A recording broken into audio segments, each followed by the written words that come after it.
সভ্য দেশে হতে পারে? কিছু লোক রামদা টামদা নিয়ে ওনাকে আটকে রাখছে। মানে এলাকার এটা হতে পারে যে বিএনপিতে যারা আছেন, যারা নমিনেশন পেতে চান, তারা ইলেকশন করতে চায়, তারা এখানে চিঠি দিতে পারে যে আমরা প্রার্থী হিসেবে তাকে মানতে চাই না। না না না, বা মানবো না, তাদের আপত্তি থাকে, কিন্তু তারা তো এখানে সে তার স্বাভাবিক, আপনি একটা স্বাভাবিক একটা মানুষের স্বাভাবিক জীবনযাত্রা চলাচল আপনি আটকাতে পারেন? নিশ্চয়ই না।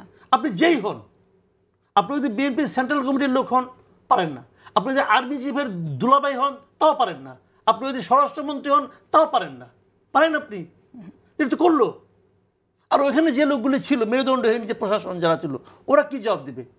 আমি একটু আগে উনি আসার আগে এই কথাটা আমি বললাম যে প্রত্যেকটা এলাকায় আপনি যান, আঞ্চলিকভাবে যান, আপনি থানা, পুলিশ, প্রশাসন যারা আছে সবাই বিএনপি এবং জামাতের কথা চলে। কারণ তারা মনে করে এখন জামাত পাওয়ারফুল, আগামীকালকে বিএনপি পাওয়ারফুল হবে। আমি যদি না শুনি আমার খাগড়াছড়ি বদলি করবে। কেন মনে করে তারা এটা? কেন মনে করে? মনে করে এই কারণে যে আসলেই তো করে। বিএনপির একজন আছেন বসে, লন্ডনে আছেন, ওখানে বসে বসে এরে সাসপেন্ড করে, ওরে সাসপেন্ড করে, কাজ তো হয় না। কাজ হয় না কেন জানেন? কাজ হয় না এই কারণে যে বিএনপির মধ্যে বিএনপি আছে 10টা। এই অমুকে বলে তমুকে বলে আমি তো অমুক ভাইয়ের লোক, আমি তো তমুক ভাইয়ের লোক। এক ভাই সমালোচনা করে আরেক ভাই তাদের প্রোটেকশন দেয়। কি হবে? হবে না? এখানে এগুলো হচ্ছে, এগুলো হতে থাকবে, সামনে আরো হবে। এই গভর্নমেন্ট ইলেকশনই করতে পারবে না। এই গভর্নমেন্ট ইলেকশন করার মতো সক্ষমতাই নেই। আপনি মনে করছেন ফেব্রুয়ারিতে নির্বাচন হবে না? ফেব্রুয়ারিতে এই গভর্নমেন্ট এই ডক্টর ইউনূসের গভর্নমেন্ট ইলেকশন করতে পারবে না। তাদের সেই সক্ষমতা নাই। তারা তো নিজেরাই ভালো মতো দাঁড়াতে পারে না, হাঁটু কাঁপে। তারা কি করবে? এটা আমি আপনার মন্তব্য শুনবো, কিন্তু এর আগে নূর, আপনি আরেকটা কথা বলেছেন যে এক দল চলে গেছে খাওয়ার, আরেক দল বসে আছে খাওয়ার জন্য। এটা আপনার কখন এই বুঝটা হলো আর কি, কখন বুঝলেন? এটা তো আমরা শুরুর দিকে লাইক হচ্ছে এই সেপ্টেম্বরের পটুয়াখালীর বক্তব্য ছিল লাস্ট ইয়ার সেপ্টেম্বর, এবং দ্যাটস রিয়ালিটি যেটা আমরা বলেছি। আপনি দেখেন মাসুদ ভাই যেটা বলেছে, প্রশাসন এখন আগে চলতো আওয়ামী লীগের কথায়, এখন আমার কথায় চলবে না, মাসুদ ভাইয়ের কথায় চলবে না। এখন ফার্স্ট হচ্ছে বিএনপি প্রায়োরিটি, সেকেন্ড জামাত, থার্ড হচ্ছে এনসিপি। কিন্তু এই পলিটিক্যাল পার্টি দ্বারাই প্রভাবিত হচ্ছে। ঠিক একইভাবে বিভিন্ন জেলায়, উপজেলায়, শহরে বিভিন্ন বাস স্ট্যান্ড, টেম্পো স্ট্যান্ড বলেন, হাট বাজার বলেন, মাছের গেট দখল বলেন, বিভিন্ন প্রতিষ্ঠানের দখল টখল, চাঁদাবাজির কথা বলি, এখানে র্যাঙ্কিং করলে ধরেন মোস্ট অফ দ্য ইনভলভমেন্ট বিএনপির অ্যাক্টিভিস্ট, জামাতেরও কিন্তু আছে, তাদেরটা কম প্রচার হয়।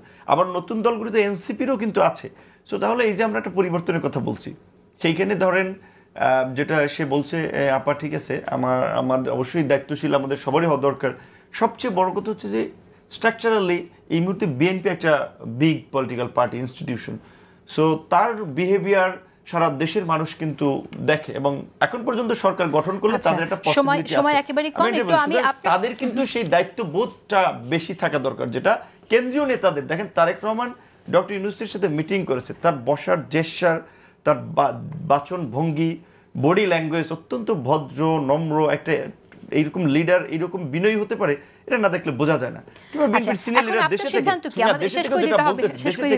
সিনিয়র লিডার এত সহনশীল নমনীয়র জন্য বলছে, বাট তৃণমূল কিন্তু তারা কন্ট্রোল করতে পারছে না। আওয়ামী লীগ কিন্তু এই তৃণমূলের কারণেই কিন্তু এইভাবে পতনের দিকে গেছে। সুতরাং বিএনপি চেক না দিতে পারলে কিন্তু তাদেরও সামনে একটা বিপদ আছে। আমি এটা জেনে নেব খুব সংক্ষেপে মাহমুদা হাবিবা, কিন্তু তার আগে একটু ছোট করে আমাকে বলবেন নূর, এখন আপনার সিদ্ধান্ত কি? আপনারা কি বিএনপির সাথে আসন সমঝোতায় যাচ্ছেন নাকি যাচ্ছেন না? আমাদের তো এখন পর্যন্ত নির্বাচনী কোনো জোট টোট কোনো আলোচনা নেই, বরং আমরা না হলেও এটা তো বোঝাই যাচ্ছিল আপনাকে চিঠি দিয়ে পাঠিয়েছে। তাহলে লাস্ট 10 মাসে অন্তত আমরা 100 বার বলেছি যে আমরা দেশ জাতির বৃহত্তর স্বার্থে যদি জোট হইলে হতে পারে, আদারওয়াইজ আমরা জিতি বা না জিতি, আমরা অল্টারনেটিভ হিসেবে মানুষকে মেসেজ দিতে চাই 300 আসনে প্রার্থী দেবো।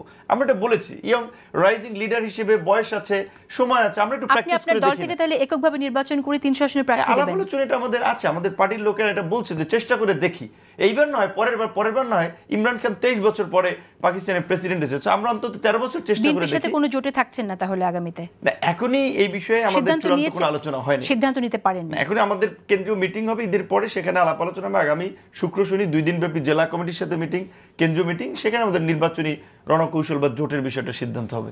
আচ্ছা ঠিক আছে, আমরা সেই সিদ্ধান্তের পরে আবার জানবো আপনার কাছ থেকে। নির্বাচনের তারিখ আপনি আবার তখন ফেব্রুয়ারির মধ্যেই চাইবেন নাকি আরো নির্বাচন পর চাইবেন, সেটা আমরা জানবো।